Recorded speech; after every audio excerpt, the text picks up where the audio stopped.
Tudo bem com vocês? Bora atualizar as notícias do Timão, porque a volta de Rodrigo Garro tá acontecendo. De uma forma lenta ainda, eu vou te passar todo o planejamento aqui para o retorno do Camisa 8.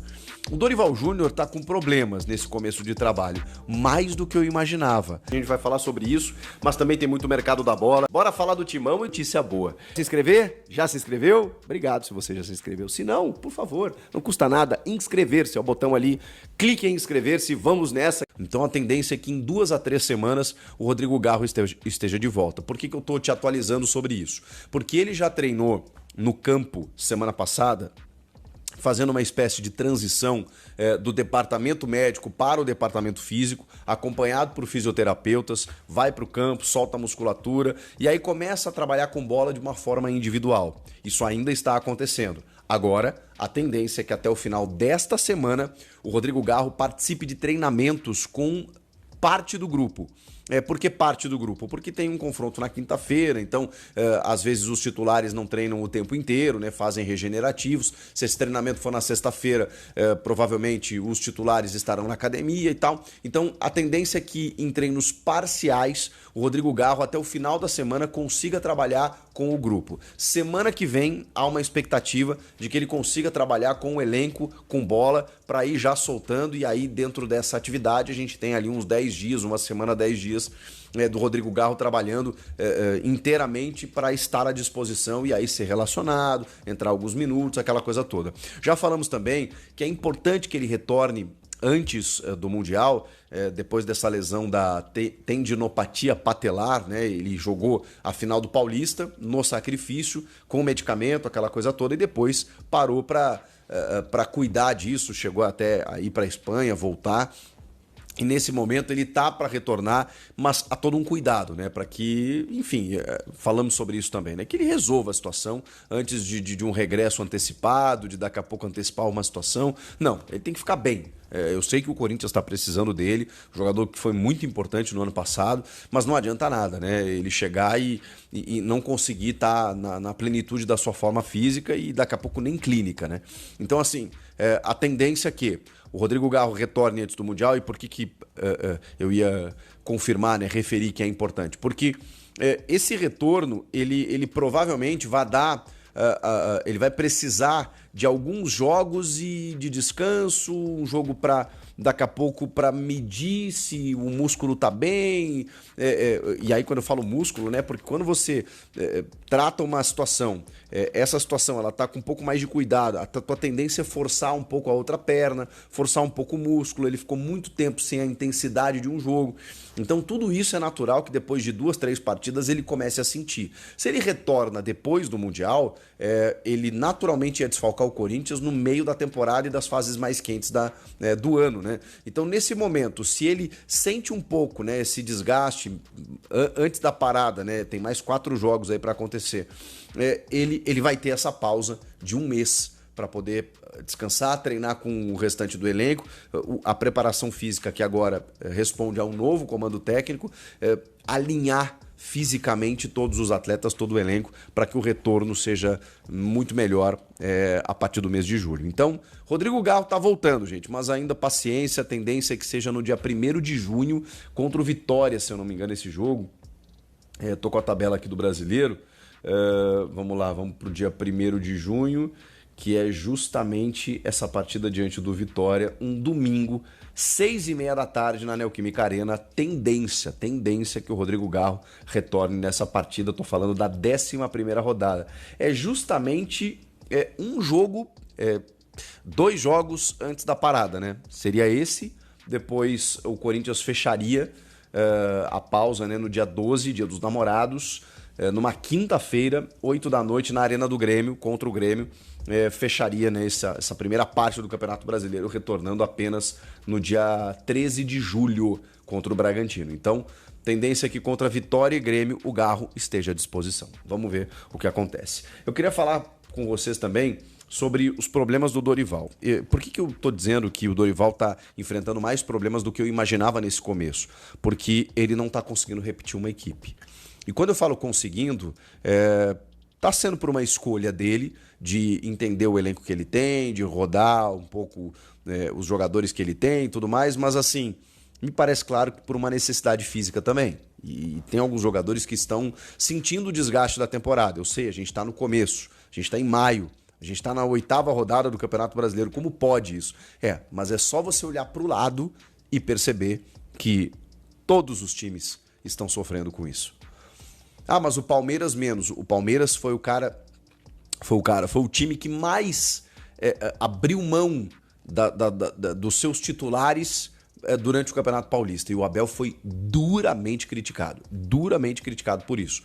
Mas ele fez uma escolha. Mesmo assim, chegou na final, perdeu o Paulista, mas essa escolha ela visava ter um elenco mais robusto a partir de agora, tá? E ele vai ter um Mundial. Então o Palmeiras não vai ter a pausa. Entre os paulistas é o único que não vai ter. Além dele, né, o Flamengo, o Fluminense e o Botafogo também. Eles não terão a pausa que outras equipes terão. Agora, se você olhar o Inter, o São Paulo, o Cruzeiro, muitas equipes estão sofrendo com o desgaste físico dos atletas mesmo em maio. Muitos esticaram a corda no estadual, com reflexos agora. E o Corinthians não é diferente.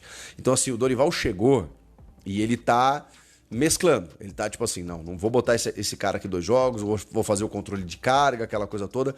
Mas, assim, confesso pra vocês que isso tem trazido efeitos mais negativos do que positivos. Claro que são apenas 4 jogos aí do Dorival, tá, gente? Tô analisando bem pontualmente, bem o momento que tá acontecendo. Por quê? Porque quando você preserva, o que você espera que aconteça no jogo seguinte? Que você ponha os titulares e eles entrem com o gasto total. Isso aconteceu até quando ele faz isso diante do Novo Horizontino e na sequência tem o Inter. Deu para ver que os titulares ali, até porque tem um agravante aí, né? O Inter teve um jogador a menos no começo do segundo tempo. Então, natural que o Corinthians se colocasse, se impusesse no jogo como aconteceu. Mas beleza. De qualquer forma, esse foi um exemplo positivo. Agora, nos demais, ele tá rodando o elenco e você não vê esse ímpeto físico de um jogador que daqui a pouco foi preservado e volta. Posso citar aqui o Angileri, posso citar o Carrilho, jogadores que são preservados e quando recebem a oportunidade de novo não estão tendo aquele gasto todo que eu imaginaria que teriam. Beleza. O outro fato, o Dorival não montou um time, não definiu um time ainda. E eu sei que é cedo, eu sei que ele está começando, mas o Corinthians hoje não tem uma escalação que a gente saiba qual é o time do Dorival. E qual é o problema disso? O problema disso é que você não dá sequência, você não cria casca de time. É muito cedo para a gente imaginar que todo jogador que vai entrar vai responder a um processo, a um padrão, sendo que esse padrão ele sequer foi estabelecido com uma escalação apenas. Então, quando você roda demais, tem o ponto positivo, que você abre o elenco, que você tem repertório de sistemas táticos. Eu falei sobre isso recentemente. Não quero ser incoerente aqui, mas agora, nesse momento, tá me parecendo assim, caramba, e aí?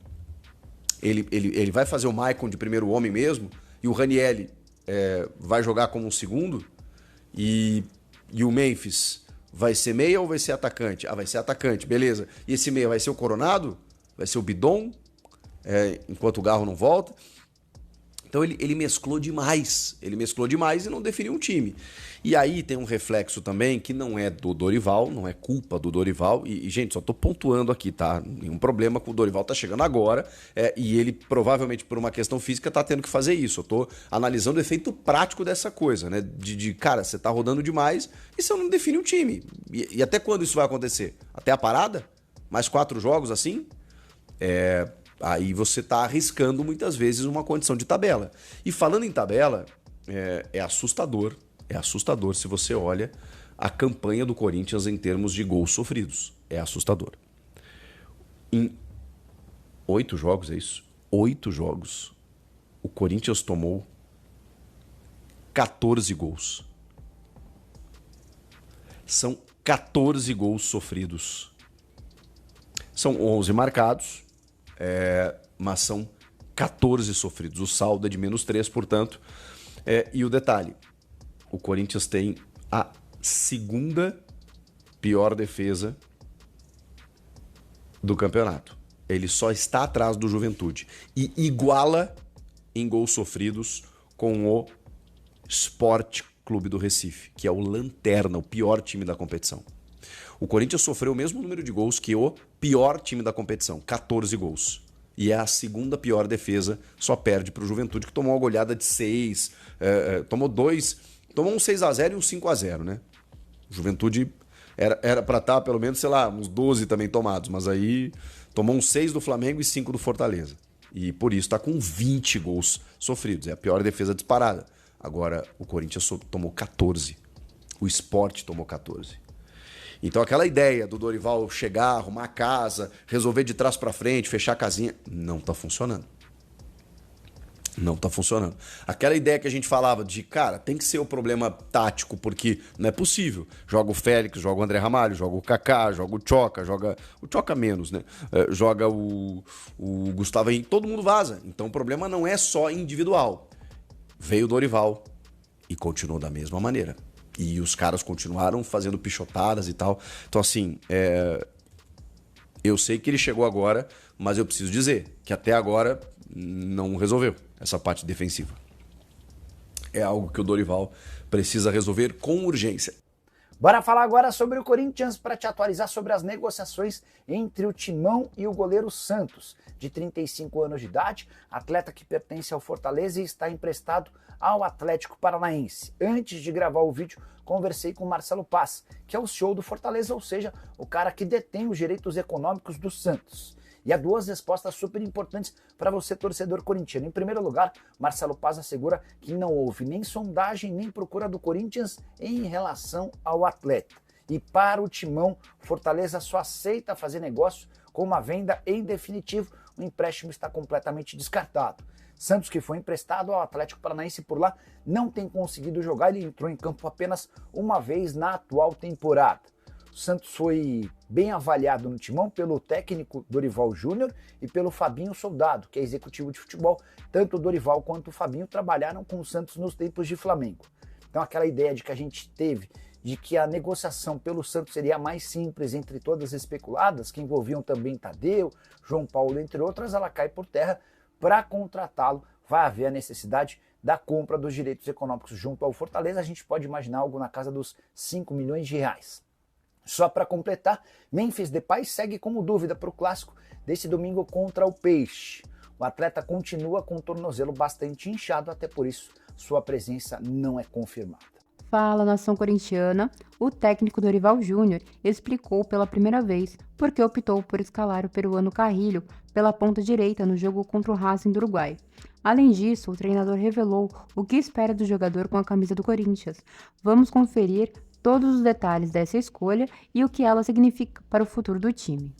Segundo o meu timão, Dorival Júnior comentou em entrevista coletiva que já havia planejado utilizar Carrilho aberto pelo lado direito, aproveitando sua principal característica, o jogo de 1 contra 1.